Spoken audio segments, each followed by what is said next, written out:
¿En qué medida el derecho humano a la alimentación está protegido en la regulación de la seguridad alimentaria en Argentina? ¿Por qué la regulación de la problemática alimentaria requiere un enfoque integral y estudios interdisciplinarios? Para respondernos estas preguntas nos acompaña María Eugenia Marichal, docente e investigadora de la Facultad de Ciencias Jurídicas y Sociales de la Universidad Nacional del Litoral y del CONICET.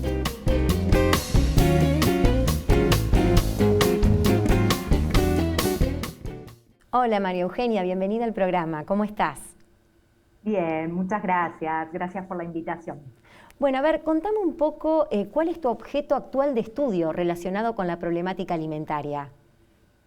Sí, actualmente nos encontramos estudiando el programa Argentina contra el Hambre. Digo, nos encontramos porque formo parte de un equipo de investigación en el marco de la convocatoria de los programas CAIP, que son los programas de investigación que subsidia UNL, y conformamos un equipo compuesto no solo por gente proveniente del derecho, como yo, de distintas subáreas del derecho, como puede ser derecho agrario, derecho ambiental, derechos humanos, sino también con colegas docentes investigadoras de la licenciatura en Trabajo Social, y también una nutricionista y un bioquímico, y un grupo, por supuesto, de estudiantes de las carreras de Trabajo Social y de Derecho que también nos acompañan.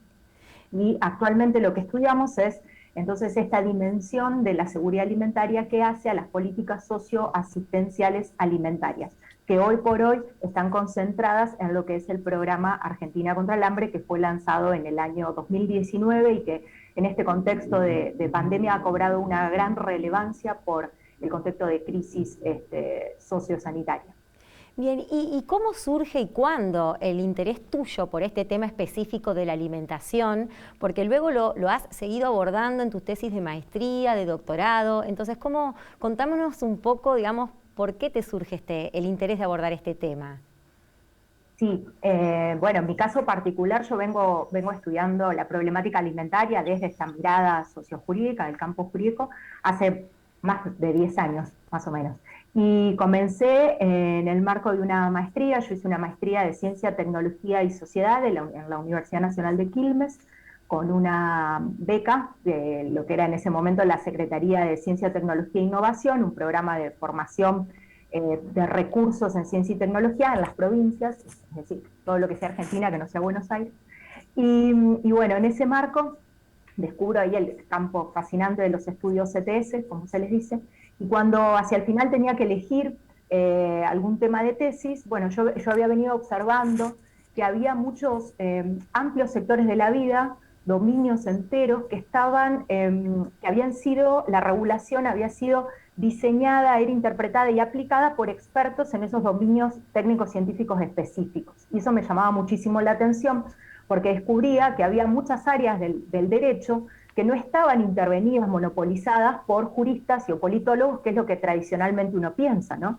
Entonces empecé a indagar algunas de estas áreas. Primero exploré la regulación de la energía nuclear por físicos, de los transgénicos por biólogos o biotecnólogos, y finalmente en un momento me cruzo unos investigadores de la FICS, de la Facultad de Ingeniería Química, que me cuentan que en Santa Fe durante muchos años había estado prohibido el consumo y la venta de la Coca-Cola, porque había un código, una regulación alimentaria, un código bromatológico, de un instituto bromatológico que había sido diseñado por bromatólogos, por químicos, con Braulio Mullor a la cabeza, que había sido pionero modélico en el país. Y bueno, y ahí comienza mi acercamiento con este campo fascinante del derecho alimentario, específicamente los códigos alimentarios, y bueno, lo tomo como objeto de investigación en la tesis de maestría.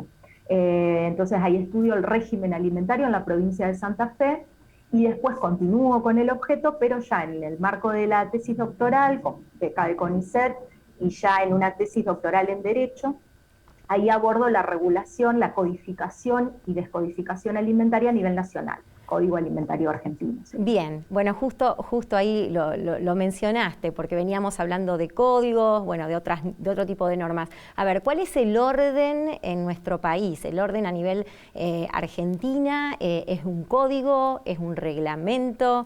¿Podrías comentarnos un poco cuáles son las características principales de lo que nos ordena a nosotros en este tema? Sí, esa es una de las áreas de la seguridad alimentaria que decíamos tiene muchas dimensiones esa noción de la seguridad alimentaria y hay una que está profusamente regulada en Argentina que es lo que hace al acceso de alimentos inocuos y en algún sentido nutritivos, pero sobre todo este aspecto de la inocuidad alimentaria, es una de las áreas más reguladas, que en Argentina se concentra en este cuerpo normativo que es el Código Alimentario, que es una norma que data de más o menos fines de los 60, y fue dictada a través de un decreto ley, una norma, tiene este nombre porque fue durante un gobierno de facto, que básicamente lo que hizo fue darle el nombre de Código Alimentario a un reglamento alimentario federal de la década del 50, que a su vez tiene antecedentes que uno puede rastrear en discusiones y debates de la comunidad de químicos bromatólogos en la década del 30, más o menos. Es súper interesante cómo se fue conformando progresivamente este sector, que hoy tiene este nombre de código, pero que en realidad conserva la naturaleza reglamentaria, es decir, administrativa. Este es un sector para la gente que está atravesada, que está en las profesiones o disciplinas que transita esta regulación y que frecuenta esta regulación, sabe que es un código larguísimo, con muchísimas normas súper técnicas, específicas, anexos y resoluciones y demás, que es permanentemente actualizado y modificado.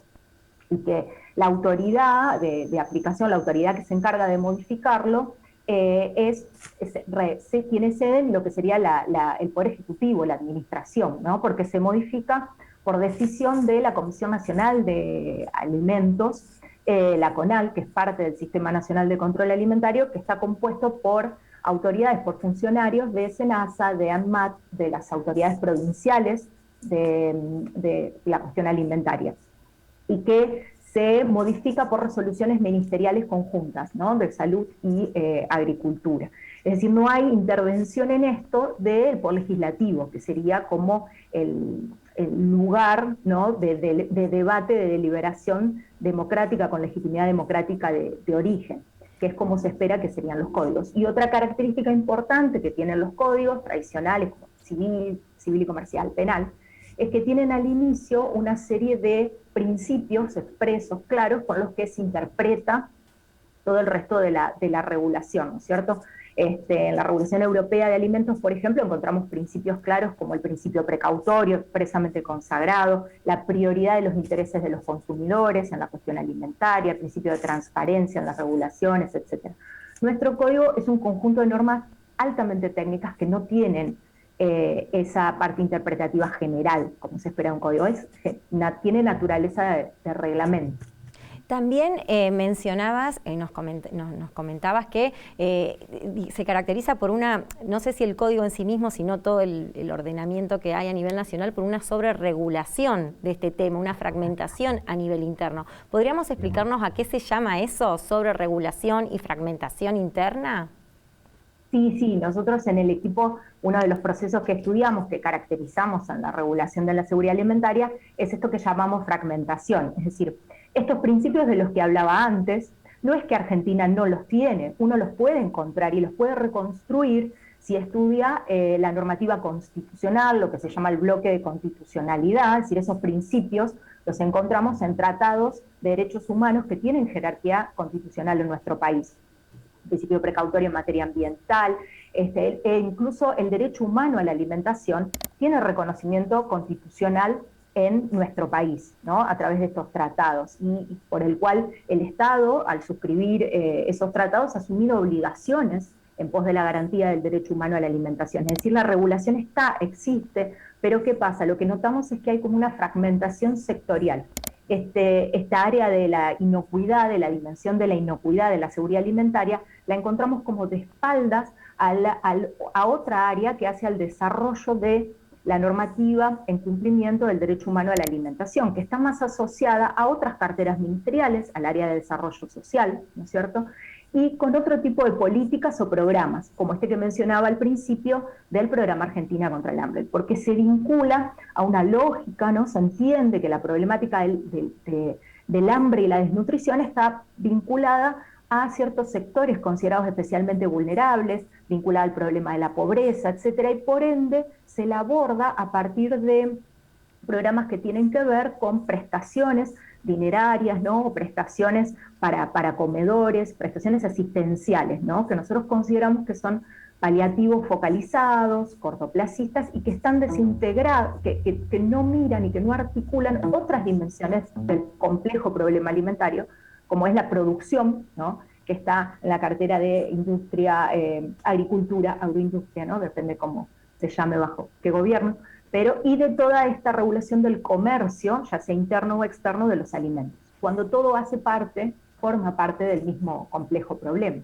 Claro, o sea, como que se requeriría una mirada más integral del problema, más interdisciplinario. Ese sería como uno de los desafíos desde el punto de vista jurídico para la Argentina. Sí, claro. Nosotros entendemos que, bueno, a partir de este diagnóstico de la fragmentación sectorial, en donde cada área tiene sus lógicas propias, sus intereses defendidos o protegidos, sus sujetos obligados, sujetos beneficiarios, asociados a determinados problemas, salud por un lado, las cuestiones económicas, políticas por el otro, creemos que al ser parte del mismo problema necesitan de una mirada integral y una mirada a su vez orientada con este enfoque de derechos humanos. Derecho humano a la alimentación, pero también a la salud, al medio ambiente, a una serie de derechos conexos que están inescindiblemente ligados, ¿no? A la vivienda, al acceso al agua, es decir, hay una serie de derechos humanos que hacen a este derecho humano fundamental que es la alimentación. Y que todos estos sectores regulatorios deberían ser desarrollados, interpretados y aplicados teniendo en cuenta ese norte, ese enfoque de derechos humanos. Claro, y ese enfoque, ¿es posible verlo en otros códigos? ¿Hay códigos modelos a nivel internacional donde uno se pueda espejar de alguna manera? Nosotros estudiamos las instancias de lo que le llamamos derecho comparado, que son otras experiencias regulatorias, pero tratamos de pensar los problemas con una mirada bien situada en lo local, porque estas otras experiencias uno puede llegar a aprender de otras experiencias regulatorias, pero tenemos una idea no universalista del derecho, ¿no? Sino una mirada bien situada, bien localizada, y que cada respuesta regulatoria tiene que ser bien a la medida de los problemas. Entonces, hecha esta aclaración, digo que un caso de regulación a nivel internacional en el mundo del derecho occidental al menos, es el de la Unión Europea, que desde principios de 2000 viene teniendo una regulación general a nivel bloque europeo, una regulación de aplicación supranacional que tiene una ley general que es considerada modelo, como comentaba antes, tiene consagrados estos principios expresos, ¿no? Tiene la regulación de la trazabilidad, ¿no? Esta lógica desde la granja a la mesa, ¿no? Como se dice resumidamente, en forma obligatoria, regula no solo alimentos, sino también piensos, y bueno, se considera como una regulación holística, modelo, pero de todas maneras con esta salvedad de que no es que porque haya funcionado para Unión Europea uno pueda trasplantarla y utilizarla tal cual, porque nuestros problemas, nuestra situación, nuestro contexto socioeconómico es completamente diferente. Entonces tenemos que encontrar una regulación a medida de nuestras problemáticas, nuestras realidades, nuestra población, nuestros intereses en conflictos, los mercados, las ONG que nos representan, los grupos sociales vulnerados y necesitados que tenemos. Nuestras problemáticas sociosanitarias, ¿no? Son diferentes. Claro, en ese contexto, ¿cuáles ves o cuáles aspectos son los más dificultosos, digamos, lo que uno encuentra más dificultad como para sortear en todo este camino de modernización, si se quiere, o de ajuste o de actualización del código? En relación al código, bueno, para nosotros sigue siendo un problema de falta de diálogo, falta de conexión o articulación con estos otros sectores que hacen tanto a la producción de alimentos, de materias primas alimentarias, al sector más del agro, si se quiere, que está un poco divorciado del sector del comercio de los alimentos, los productos alimentarios, y toda esta otra política que hace a lo socioasistencial, ¿no es cierto?, los programas alimentarios, como si fueran dimensiones distintas, que faltan canales de diálogo, formas de articulación, mecanismos para reconectar al interior del propio Estado esos espacios regulatorios. Y no solo al interior de lo que es el Estado, sino también incorporar formas de participación de los otros actores centrales que intervienen en toda la cadena alimentaria. Y me refiero desde ONGs vinculadas con la defensa de los derechos de los consumidores, de alimentos, por ejemplo, movimientos sociales vinculados a los trabajadores, ya sea de empresas agrarias o trabajadores rurales de la tierra, como se llamen, por ejemplo, los propios beneficiarios de los programas asistenciales, que a veces son tomados como la punta, como el receptor de una prestación y no sujetos de derecho, como en realidad son. Y también, por supuesto, el sector productivo privado, ¿no? Desde pequeñas empresas alimentarias hasta grandes corporaciones de empresas alimentarias. Todos tienen intereses diferentes y a veces muy contrapuestos que hay que conciliar y hay que encontrar formas, mecanismos de diálogo entre los sectores públicos y estos sectores privados, y sobre todo protección de los sectores más vulnerables, porque por supuesto hay relaciones de poder asimétricas en este sector alimentario como en casi todos los sectores regulatorios. Entonces hay que tener mucho cuidado en el diseño de los espacios de apertura, de democratización, ¿no? Para la participación ciudadana. Pero esto es un problema común de muchas áreas del derecho. Todas las problemáticas ambientales comparten este gran desafío de cómo democratizar estos sectores. Claro, ¿y quién es el árbitro, no, acá? ¿O qué organizaciones pueden arbitrar y acompañar este proceso también?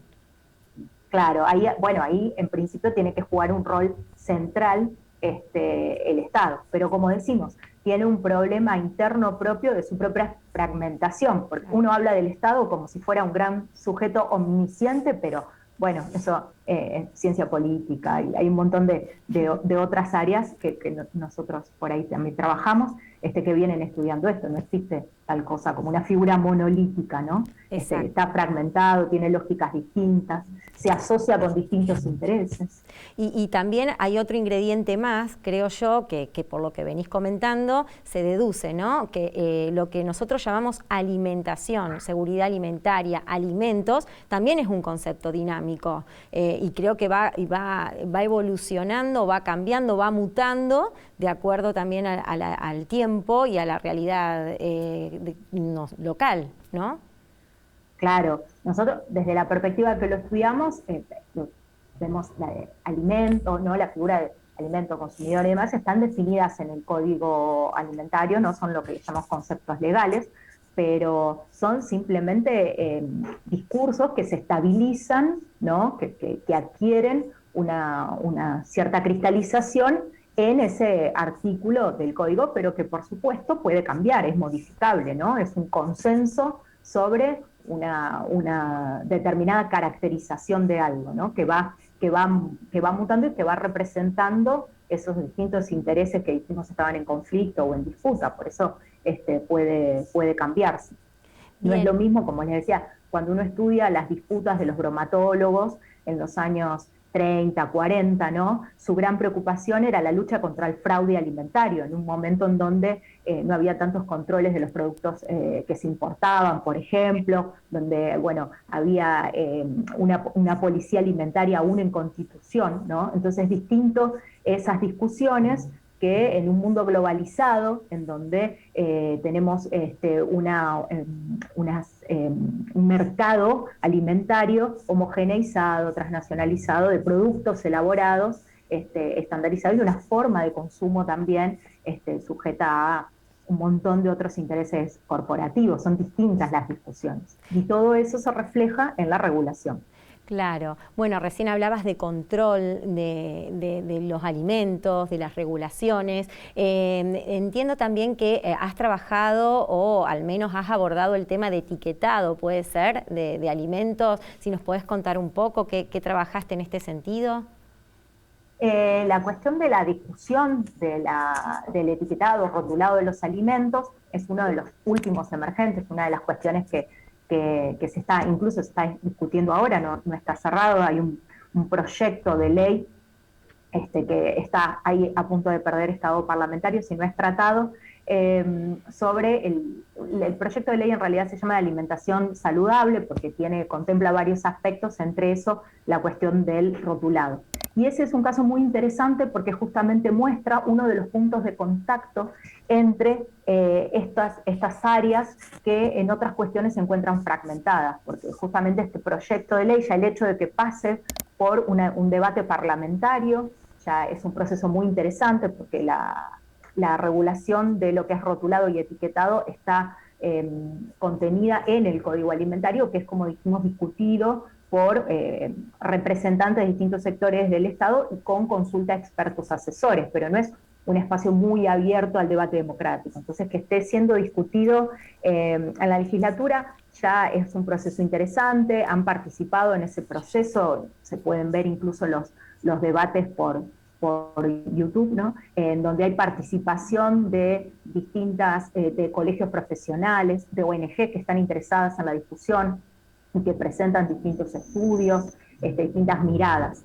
Y eso de por sí ya es un proceso interesante para estudiar. Y muestra esta confluencia entre el interés por un lado, proteger la salud pública, garantizar el derecho humano a la alimentación, también en este caso se invoca el derecho a la información que tienen los consumidores, pero por el otro lado interviene por un sector que está atravesado por el comercio y la industria alimentaria, ¿no? Porque es justamente qué está permitido y qué no está permitido hacer en relación al etiquetado y a la publicidad de alimentos en relación a su contenido, todo el debate que eso implica.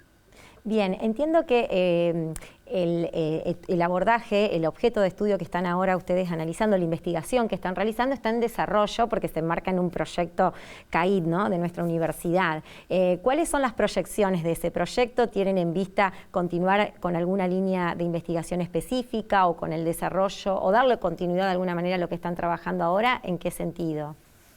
Sí, el proyecto, este proyecto es continuidad de proyectos anteriores en que hemos venido estudiando por ahí en un nivel de mayor generalización o abstracción, regulación internacional del comercio alimentario, ahí estuvimos estudiando de OMC y demás, y bueno, y ahora nos hemos focalizado en estos programas, nos hemos concentrado en el estudio de estos programas.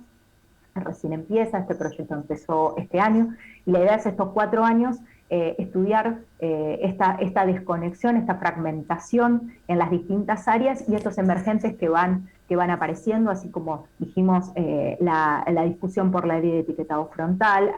Ahora recientemente se está discutiendo una ley de fomento a la agroecología, a la producción agroecológica, ese es otro espacio muy interesante. Todo lo que hace a la regulación del mercado de precios cuidados, por ejemplo, si van apareciendo emergentes que están íntimamente vinculados con esta problemática. Y la idea es ir estudiándolo desde este enfoque integral, horizontal, holístico y con la mirada, con enfoque de derechos humanos.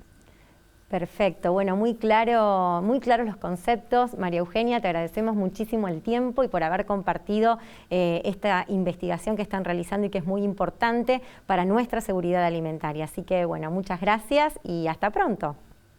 Bueno, gracias a ustedes, gracias por el interés, por compartir y por esta conversación tan amena. Gracias.